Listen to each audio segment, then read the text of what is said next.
Assalamualaikum warahmatullahi wabarakatuh. Saya Dinda Laila Aisyah dengan NPM 19510100320, kelas D, semester 6, Prodi Ekonomi Syariah, Fakultas Ekonomi dan Bisnis Islam, UIN Raden Intan Lampung. Baiklah, tujuan saya membuat video ini adalah untuk memenuhi salah satu tugas mata kuliah, yakni pengembangan ekonomi sosial dan publik Islam. Tugasnya yaitu wawancara mengenai ekonomi sosial. Dan narasumber saya pada siang hari ini yaitu Saudari Sally Cynthia.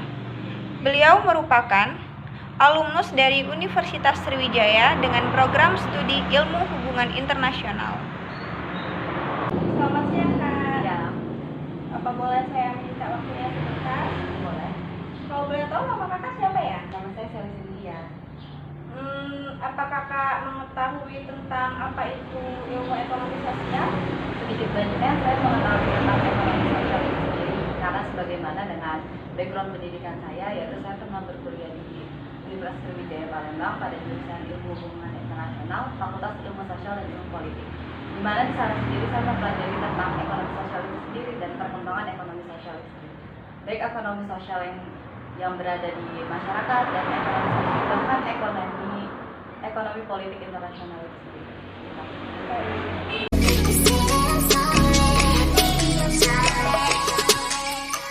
Oh ya Kak, kalau boleh tahu ekonomi sosial itu apa sih? Ekonomi sosial itu segala sesuatu yang berhubungan dengan tunjangan kebutuhan masyarakat. Keadaan sosial ekonomi itu sendiri terbagi menjadi ekonomi sosial tingkat rendah dan ekonomi sosial tingkat tinggi. Ekonomi sosial juga dapat dikatakan sebagai suatu keadaan atau kedudukan yang diatur secara sosial dan menentukan seseorang di suatu posisi tertentu. Itu aja sih yang bisa saya sampaikan tentang ekonomi sosial itu sendiri. Oke.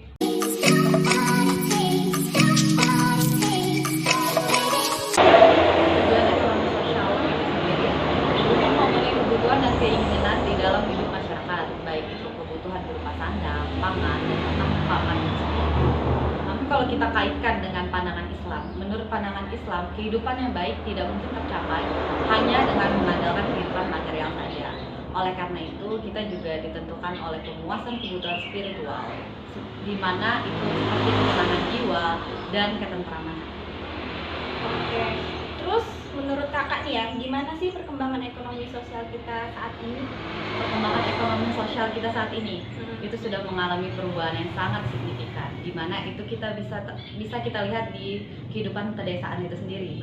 Dengan salah satu contohnya kita dapat melihat bahwasanya dari tingkat pendidikan saja. Kalau di mana masyarakat desa itu sendiri dulu, ketika anak perempuan khususnya, ketika mereka sudah menyelesaikan jenjang pendidikan di sekolah menengah atas, maka dia tidak akan melanjutkan lagi ke jenjang pendidikan untuk mendapatkan gelar sarjana itu sendiri, atau kita bilang kuliah universitas. Di mana hal itu juga berkaitan dengan mata pencaharian mereka sendiri. Dengan adanya perkembangan ekonomi sosial ini, dari situlah kita akan melihat perkembangan mata pencaharian, di mana tadinya penduduk desa yang hanya mereka kan dari SMA, jadi mereka tidak mendapatkan pengetahuan yang luas, karena pada saat itu mereka hanya melanjutkan usaha dari orang tuanya. Dan dengan adanya perkembangan ekonomi sosial saat ini, mereka yang sudah mengambil jenjang universitas itu sendiri, mereka akan mendapatkan pengetahuan yang lebih luas, di mana seperti saat ini digital contohnya. Mereka akan seperti orang tuanya yang sudah mempunyai usaha. Mereka akan mengimprovisasi kepada orang tuanya dengan memberitahu bahwasanya sekarang sudah ada masanya digital. Jadi mereka sendiri mengajarkan ke orang tuanya, begini usaha, begini caranya menggunakan usaha saat ini, bukan sama dengan usaha orang tua di masa dulu. Dan di situ juga akan terlihat kita juga bisa melihat kan mata pencaharian penduduk desa sekarang tidak hanya berfokus pada petani. Mereka sudah punya usaha lain, seperti mereka ada yang entah itu membuka usaha seperti berdagang, terus juga mereka mempunyai pekerjaan seperti pekerjaan PNS, di mana itu ada guru, ada juga juga mereka yang bekerja di instansi pemerintahan lainnya.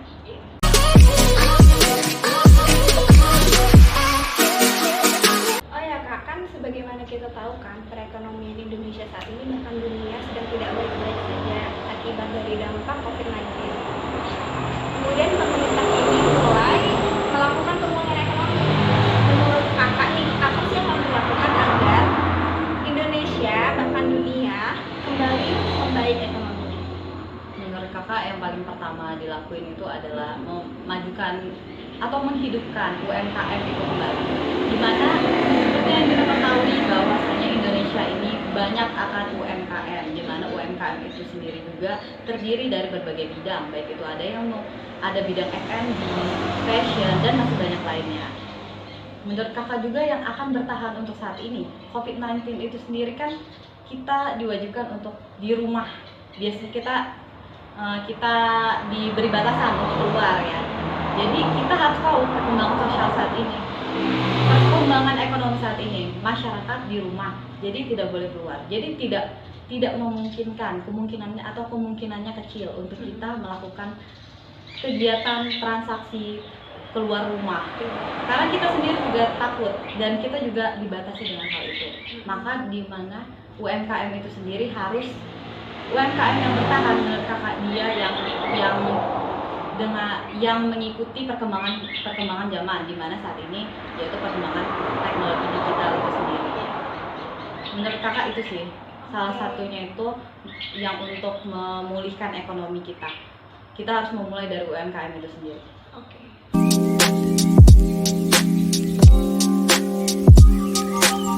Menurut Kakak ya, apa sih yang harus dilakukan oleh para milenials untuk turut membantu memulihkan ekonomi kita pada saat ini?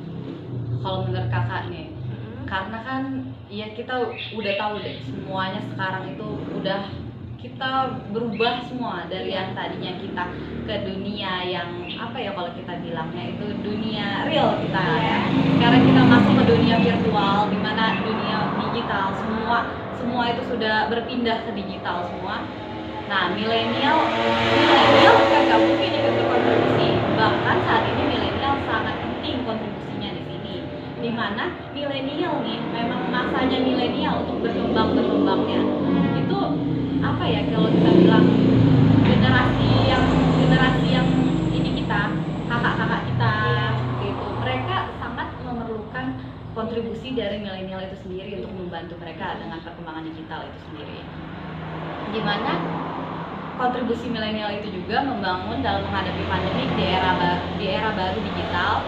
Hal paling penting juga terkait itu milenial mengisi ruang digital dengan konten-konten yang positif. Misalnya tidak membuat dan menyebarkan hoax, dan mengisi ruang digital dengan pesan-pesan yang dengan optimisme.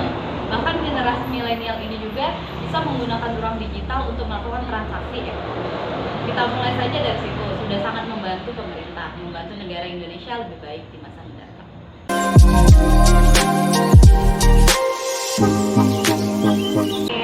Terakhir nih Kak, gimana sih pesan Kakak buat para milenial di luar sana dalam percepatan pemulihan ekonomi kita? Kalau menurut Kakak, hal ini dapat dilakukan ya. Yang pertama itu milenial dapat membantu pemerintah dalam menjaga protokol kesehatan. Ini merupakan hal kecil, di mana saat ini kan lagi COVID-19, jadi inilah salah satu kontribusinya.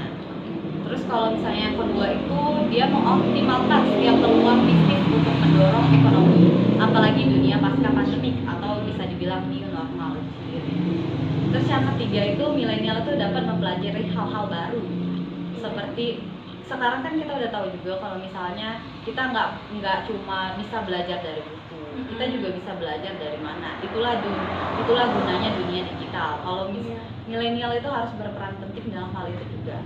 Bukan menggunakan itu hanya dengan untuk sarana hiburan, tetapi dunia itu terbuka luas untuk mengembangkan kapabilitas dan kompetensi kita itu sendiri. Dan Kakak itu aja tulisannya. Baik Kak, terima kasih Kakak telah meluangkan waktunya untuk wawancara.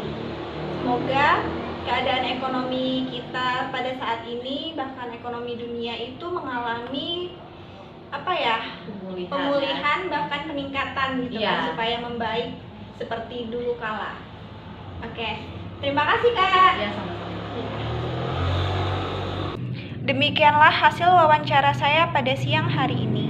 Apabila ada kesalahan kata, ucapan, serta tindakan saya yang mungkin kurang berkenan, saya mohon maaf dan kepada Allah saya memohon ampun. Tidak ada maksud serta tujuan untuk menyinggung, bahkan menyudutkan pihak manapun. Semua ini murni saya lakukan untuk memenuhi salah satu tugas mata kuliah saya. Saya Dinda Laila Aisyah pamit undur diri. Terima kasih. Wassalamualaikum warahmatullahi wabarakatuh.